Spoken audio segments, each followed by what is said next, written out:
नमस्कार, नवीन senior secondary school की online class में आपका स्वागत है। कक्षा 12वीं अनिवार्य हिंदी के अंतर्गत हम पढ़ रहे हैं पद परिचय, और पद परिचय में हमारा जो टॉपिक है वह है सर्वनाम।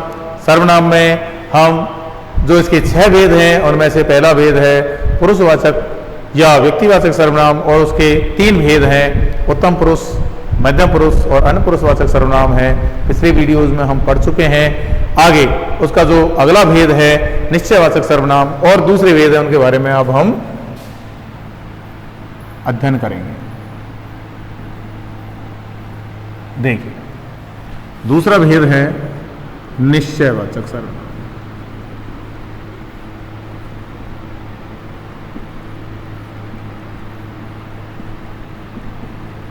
ठीक है, निश्चय का मतलब होता है निश्चितता, कंफर्मेशन जिसको हम कहते हैं अंग्रेजी। ठीक है, तो परिभाषा हो जाएगी, वे सर्वनाम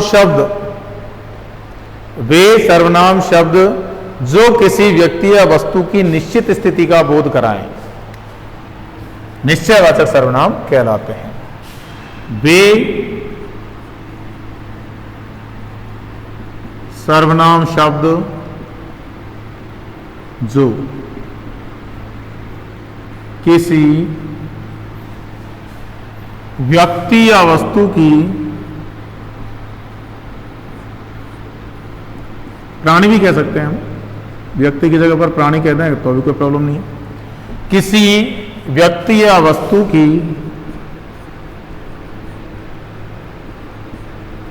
निश्चित स्थिति, कंफर्मेशन जिसको हम कहते हैं, का बोध कराएं। बोध मीन्स ज्ञान, जानकारी। वे निश्चयवाचक सर्वनाम कहलाते हैं।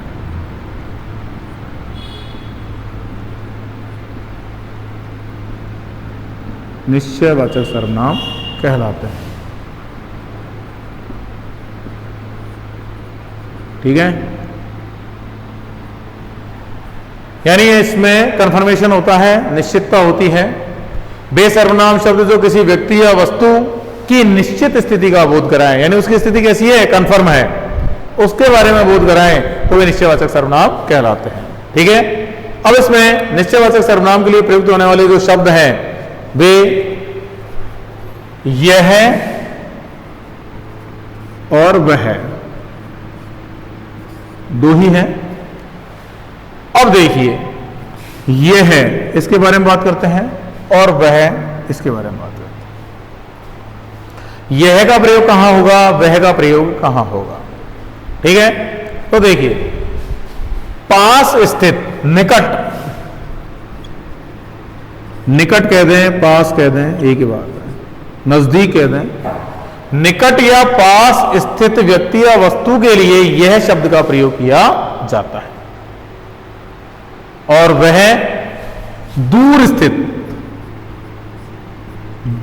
स्थित व्यक्ति या वस्तु या स्थान आदि के विषय में बात करने के लिए या उसका बोध कराने के लिए या उसकी निश्चितता करवाने के लिए वह शब्द का प्रयोग किया जाता है।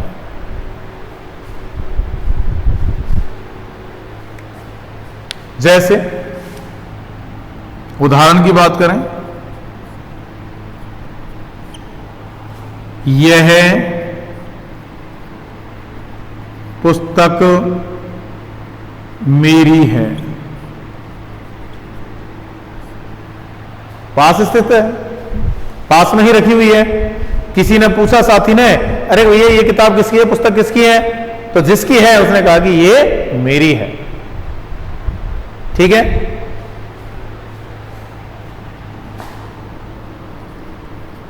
अगला, वह बहुत होशियार है। एक चीज और मैं आपको बता दूं कि यदि वह के साथ विशेषण का प्रयोग हो, तो वहां पर निश्चयवाचक सर्वनाम माना जाता है। वह बहुत होशियार है, सिर्फ वह की बात कर रहे हैं। वह के साथ यदि विशेषण शब्द का प्रयोग हो तो वहां पर निश्चयवाचक सर्वनाम होता है। ठीक है, और वह के हम उदाहरण ले लेते हैं।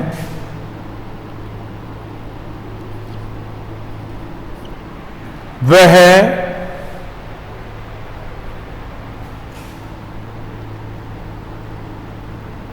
बैग किसका है? ठीक है, वह बैग किसका है, थैला किसका है, वह पर्स किसका है, वह मोबाइल किसका है, दूर स्थित है। सपोज कीजिए दूर रखा हुआ है, एक तो हमारे पास रखा हुआ है, जैसे सपोज करें मैं कहूं कि ये डस्टर किसका है, एक उसको दूसरे कोने में रखा हुआ है, तो हम क्या कहेंगे, वह डस्टर किसका है, वह बैग किसका है, वह मोबाइल किसका है, वह पर्स किसका है, या कोई भी दूसरी वस्तु है उसके बारे में बात करेंगे। तो यह का प्रयोग होता है निकट या पास स्थित वस्तु के लिए, व्यक्ति या वस्तु के लिए, और वह का प्रयोग होता है दूर के लिए। दूसरा, वह के साथ यदि विशेषण का प्रयोग हो, वह के साथ यदि विशेषण का प्रयोग हो तो वहां निश्चयवाचक सर्वनाम होता है, और यदि वह सामान्य रूप से वह का प्रयोग हो तो वहां पर अन्य पुरुषवाचक सर्वनाम माना जाता है। ठीक है, तो यह हुआ हमारा निश्चयवाचक सर्वनाम। अगला है हमारा अनिश्चयवाचक सर्वनाम। नंबर 3, अनिश्चयवाचक सर्वनाम, यानी वही सीधी सी बात है, निश्चयवाचक में निश्चितता का बोध होता है और अनिश्चयवाचक में अनिश्चितता की स्थिति बनी रहती है। ठीक है ना, तो वही परिभाषा हो जाएगी, वे सर्वनाम शब्द जो किसी प्राणी या वस्तु के संबंध में अनिश्चितता का बोध कराएं। वे सर्वनाम शब्द जो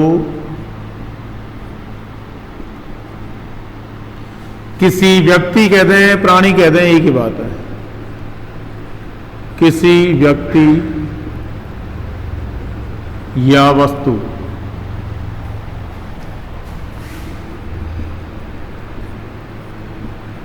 के संबंध में अनिश्चय का के संबंध में अनिश्चित स्थिति का बोध कराए, अनिश्चित स्थिति का बोध कराए।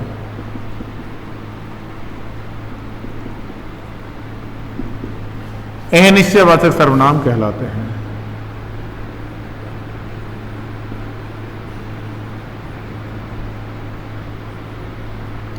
अनिश्चयवाचक सर्वनाम कहलाते हैं।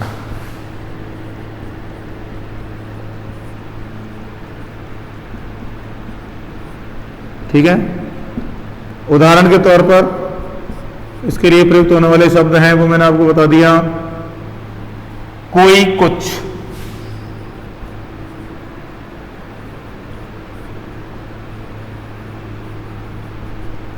ठीक है, कोई कुछ।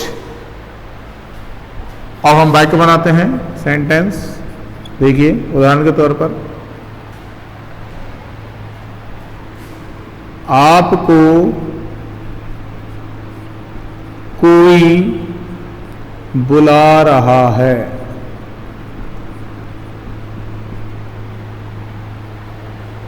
पता नहीं, कोई अनिश्चित है, बुला तो रहा है लेकिन पता नहीं कौन बुला रहा है।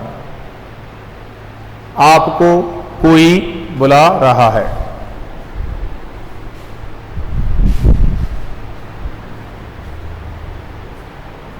अगला,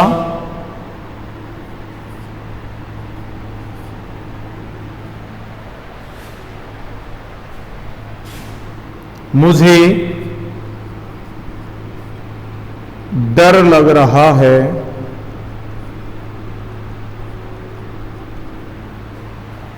झाड़ियों के पीछे कोई छिप बैठा है। झाड़ियों के पीछे कोई बैठा है।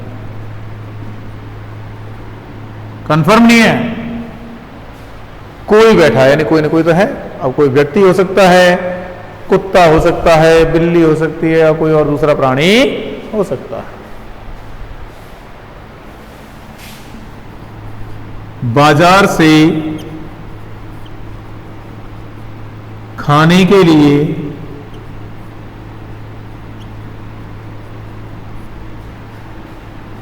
कुछ ले आना।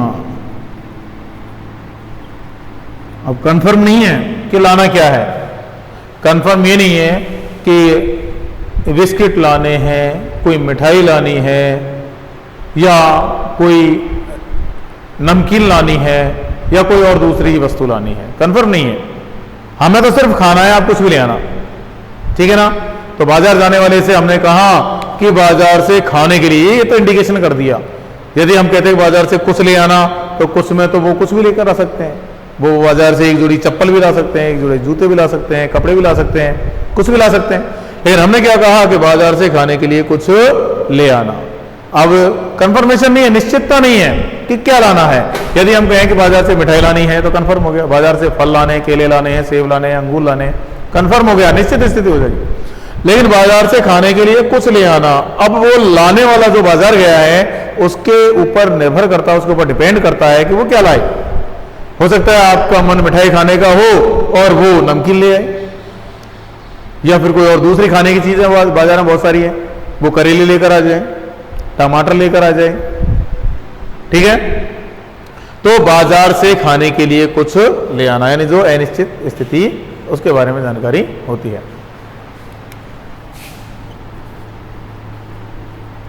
सड़क पर कुछ पड़ा है। अब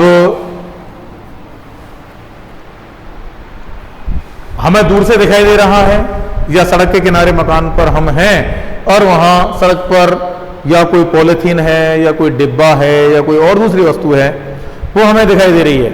अब कंफर्म नहीं है कि इसमें क्या है। उसमें कचरा भी हो सकता है, उसमें कोई मोबाइल भी हो सकता है, उसमें कोई और किसी के दस्तावेज हो सकते हैं, या कोई जरूरी कागजात या कोई जरूरी चीज हो सकती है। कंफर्म नहीं है उसमें क्या है, लेकिन दिखाई दे रहा है कि सड़क पर कुछ पड़ा हुआ है, ठीक है। तो कुछ यानी अनिश्चित स्थिति का बोध वहां पर हो रहा है। पड़ा तो है लेकिन पता नहीं क्या है, कुछ पड़ा हुआ है, अनिश्चित स्थिति है, ठीक है। आपने फोन किया अपने बड़े भाई साहब को कि खाने में क्या बनाना है, तो बड़े भाई साहब ने फोन कर दिया कि मैं ऑफिस से आ रहा हूं, थक रहा हूं, भूख लग रही है यार, कुछ भी बना लेना, कुछ भी बना लेना। उन्होंने कंफर्म नहीं किया। उन्होंने ये नहीं कहा कि दाल बनानी है, आलू की सब्जी बनानी है, बैंगन बनाने हैं, कद्दू बनाना है, पनीर बनाना है, ऐसा कुछ नहीं कहा उन्होंने। उन्होंने सिर्फ ये कहा कि यार बहुत तेज भूख लग रही है, कुछ भी बना लेना जो तुझे अच्छा लगे, बिल्कुल सिंपल हो, आसानी से बन जाए, जल्दी में बन जाए, वो बना लेना, मुझे बहुत तेज भूख लगी है। तो उन्होंने क्या कहा कि कुछ भी बना लेना, यानी खाने की वस्तुओं के बारे में किसका बोध हो रहा है? अनिश्चित स्थिति का बोध हो रहा है। कौन सा सर्वनाम कहलाएगा? अनिश्चयवाचक सर्वनाम कहलाएगा, ठीक है। आगे अगला,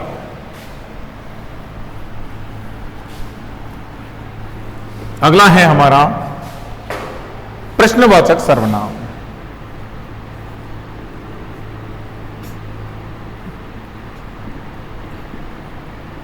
अब जैसा कि नाम है वैसा ही काम है इसका, वैसी ही परिभाषा है। अब इसकी परिभाषा क्या हो जाएगी? वे सर्वनाम शब्द जो वाक्य में प्रश्न का बोध कराएं, या वे सर्वनाम शब्द जो वाक्य को प्रश्नवाचक बना दें, प्रश्नवाचक सर्वनाम कहलाते हैं। तो सीधी सी परिभाषा लिखते हैं, वे सर्वनाम शब्द जो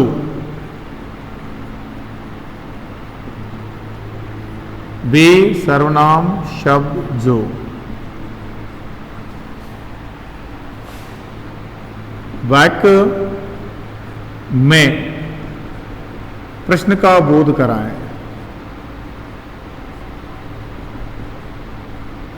प्रश्न का बोध कराएं, प्रश्नवाचक सर्वनाम कहलाते हैं।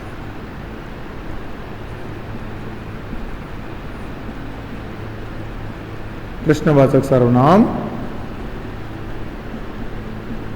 कहलाते हैं। ठीक है, यानी कुल मिलाकर बात यह है कि वाक्य की स्थिति कैसी हो जाएगी, प्रश्नवाचक, और इसके लिए जो निर्धारित शब्द हैं वह है कौन,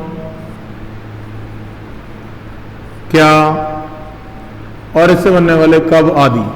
ठीक है ना, कौन, क्या, कब आदि। उदाहरणों की यदि हम बात करें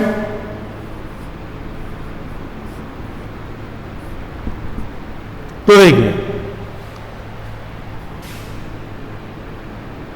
मेरे साथ मेला देखने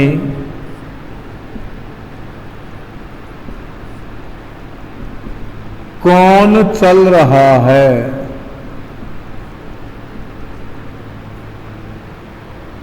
प्रश्न किया जा रहा है घर के सदस्यों से, घर के बच्चों से जो मेला देखने जा रहा है उसके द्वारा, और वह घर के दूसरे सदस्यों से पूछ रहा है कि भाई मैं तो मेला देखने जा रहा हूं, मेरे साथ मेला देखने के लिए कौन चल रहा है, या कौन मेला देखने, मेरे साथ मेला देखने कौन जा रहा है। वही बात है, प्रश्न किया जा रहा है। अब जिनको जाना है वो कह देंगे कि भैया हमें चलना है, या हम आपके साथ जाना चाहते हैं। प्रश्न किया जा रहा है। अगला है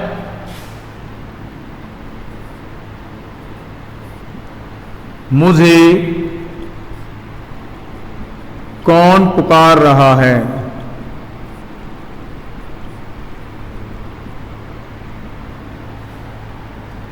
दरवाजे पर कौन खड़ा है, दरवाजे के बाहर कौन खड़ा है, दरवाजे के बाहर कौन खड़ा है। प्रश्न किया जा रहा है। जैसे अगर किसी ने नॉक किया, बजाया, तो हम कहते हैं ना कौन, किसी ने घंटी बजाई, कॉल बेल, तो हम अंदर से आवाज देते हैं अरे भाई कौन है। तो वहां वो प्रश्न किया जा रहा है कि भाई कौन है। अब बाहर वाला कह देता है कि मैं फला व्यक्ति हूं, अपना नाम बता देता है तो कंफर्म हो जाता है। नहीं बताता है तो हम खोलकर उसको कंफर्म कर लेते हैं दरवाजे को कि भाई बाहर कौन है। ठीक है, मुझे कौन पुकार रहा है, भाई कोई आवाज दे रहा है तो अब कंफर्म नहीं हो रहा कि आवाज कौन दे रहा है। 4 व्यक्ति 5 व्यक्ति सामने हैं, उनमें से किसी एक ने आवाज दी, अरे कि भाई साहब कहां जा रहे हो। अब ये कंफर्म नहीं हो रहा कि कौन पुकार रहा है, तो जिसको आवाज दी जा रही है वो ये कहेगा हाँ कि भैया कौन दे रहा है आवाज, बताओ क्या काम है। तो जो आवाज दे रहा है वो बता देगा कि भाई साहब कहां जा रहे हो, मुझे आपसे मिलना है, कोई भी काम है, इत्यादि इत्यादि। ठीक है, अगला कब। अरे आप कब आए,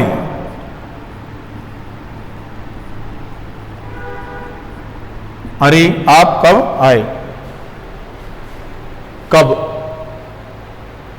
प्रश्न किया जा रहा है, आप कब आए। तो आने वाला कहेगा कि अभी थोड़ी देर पहले ही आया हूं, मैं 10 मिनट पहले आया, 15 मिनट पहले आया था, या मैं सुबह का आया हूं। ठीक है, तो वे सर्वनाम शब्द जो वाक्य में प्रश्न का बोध कराएं प्रश्नवाचक सर्वनाम कहलाते हैं। ठीक है,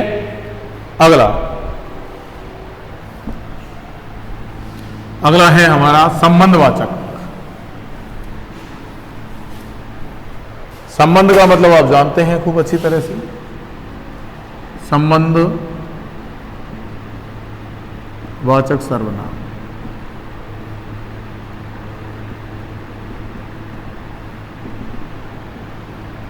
संबंध, अब संबंध एक अकेले व्यक्ति में तो बनता नहीं है, 2 व्यक्तियों में संबंध बनता है। ठीक है ना, 2 मित्रों में संबंध बन जाते हैं, 2 रिश्तेदार होते हैं तो वो संबंधी हो जाते हैं। यानी कुल मिलाकर 1 से अधिक के बीच ही संबंध किसी भी प्रकार के स्थापित हो सकते हैं। तो यहां पर वही है संबंधवाचक सर्वनाम, यानी वे सर्वनाम शब्द जो 2 वाक्यांशों को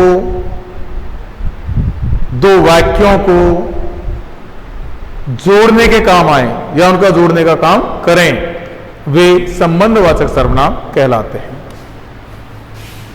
वे सर्वनाम शब्द जो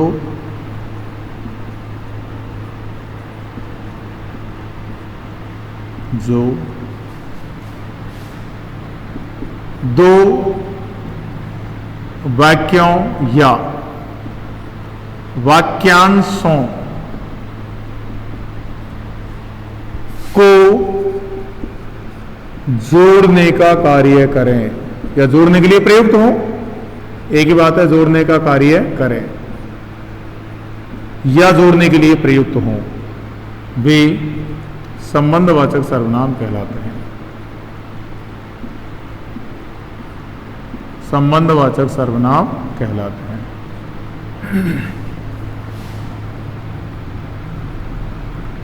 अब देखिए, जो संबंधवाचक सर्वनाम है, संबंधवाचक सर्वनाम के लिए प्रयुक्त होने वाले जो शब्द हैं, वे जोड़े के रूप में प्रयुक्त होते हैं। किसके रूप में? जोड़े के रूप में।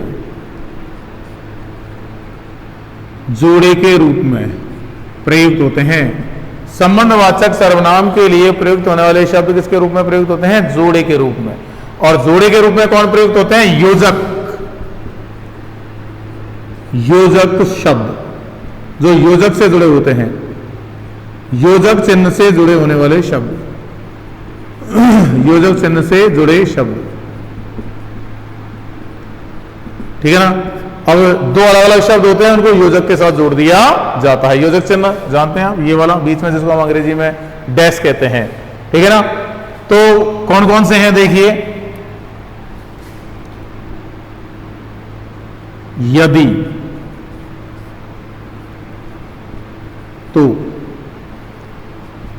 जो, सो, जिसकी, उसकी, जितना, उतना या उतनी, उतना, ठीक है। और भी बहुत सारे उदाहरण हैं, ठीक है ना। तो देखिए, यदि, तो,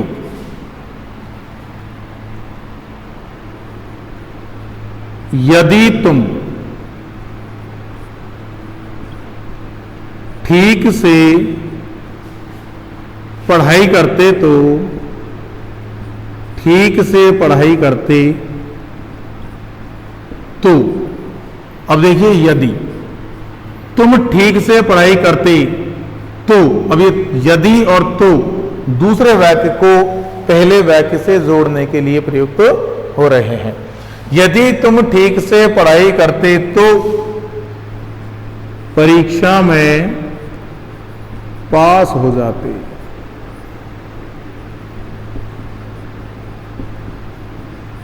ठीक है, जोड़ दिया। दो अलग अलग वाक्यों को, दो वाक्यों या वाक्यांशों को जोड़ने के लिए प्रयुक्त हो या जोड़ने का कार्य करें। यदि तो, यदि तुम ठीक से पढ़ाई करते तो परीक्षा में पास हो जाते। और देख लो, यदि तुम या यदि वह समय पर दवाई लेता तो ठीक हो जाता। ठीक है, अगला, जो, सो, जो करेगा, जो जैसा करेगा, जो जैसा करेगा, सो वैसा भरेगा। ठीक है, जिसकी लाठी उसकी भैंस,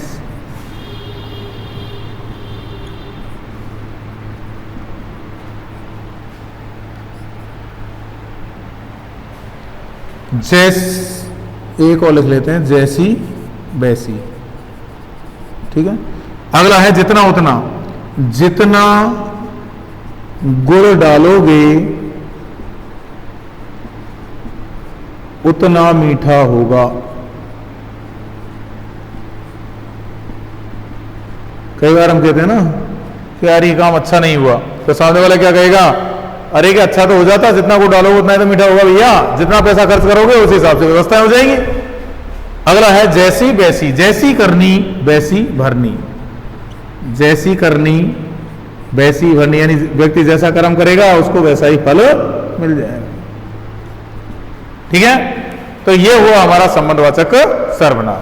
अब हमारा जो लास्ट है वह है निजवाचक सर्वनाम।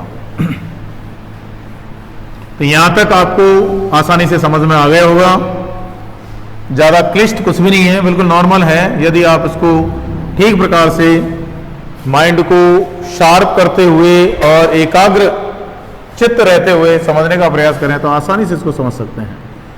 अगला है निजवाचक सर्वनाम। निज का मतलब स्वयं, प्राइवेट। ठीक है, आसानी से समझ सकते हैं इसको। यानी इसकी परिभाषा क्या हो जाएगी, वे सर्वनाम शब्द जिनका प्रयोग स्वयं कर्ता के लिए हो। कई बार आप यह परिभाषा याद कर लेते हैं कि वे सर्वनाम शब्द जिनका प्रयोग स्वयं के लिए हो, स्वयं के लिए नहीं, वे सर्वनाम शब्द जिनका प्रयोग स्वयं कर्ता के लिए हो। वे सर्वनाम शब्द जिनका प्रयोग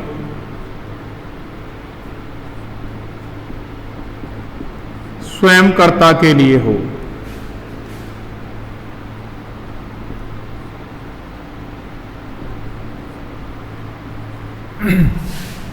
स्वयं कर्ता के लिए हो, वे निजवाचक सर्वनाम कहलाते हैं। वे निजवाचक सर्वनाम कहलाते हैं। ठीक है, यानी स्वयं के लिए नहीं होता, स्वयं कर्ता के लिए, स्वयं कर्ता के लिए प्रयुक्त हों, वे निजवाचक सर्वनाम कहलाते हैं। ठीक है ना, इसके लिए शब्द है स्वयं। अब बाकी के इससे बनने वाले हैं, जैसे आप ही, अपने आप, खुद ही इत्यादि। ठीक है ना, जैसे उदाहरण की यदि हम बात करें तो मैं अपना खाना स्वयं बना लूंगा। ठीक है, हो गया क्लियर। यानी जो ये स्वयं है वो किसके लिए प्रयुक्त हुआ, कर्ता के लिए। कार्य करने वाला, बनाने वाला कौन है, कर्ता। तो मैं अपना खाना स्वयं बना लूंगा। ठीक है ना, कहते हैं कई बार हम कहते हैं कोई आया रिश्तेदार के, यार उसको छोड़ गया ना, तो दूसरा व्यक्ति क्या कहेगा जो आलसी टाइप का गया, अरे यार वो तो खुद ही चला जाएगा। तो वह तो खुद चला जाएगा। यदि मैं मेरी बात करूं, मैं स्वयं एक शिक्षक हूं। ठीक है, तो ये स्वयं किसके लिए प्रयुक्त हुआ, मेरे लिए। ठीक है ना, आगे वह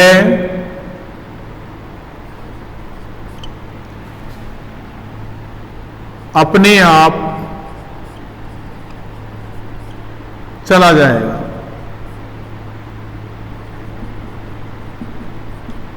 मैं गाड़ी स्वयं चला लूंगा या खुद ही चला लूंगा।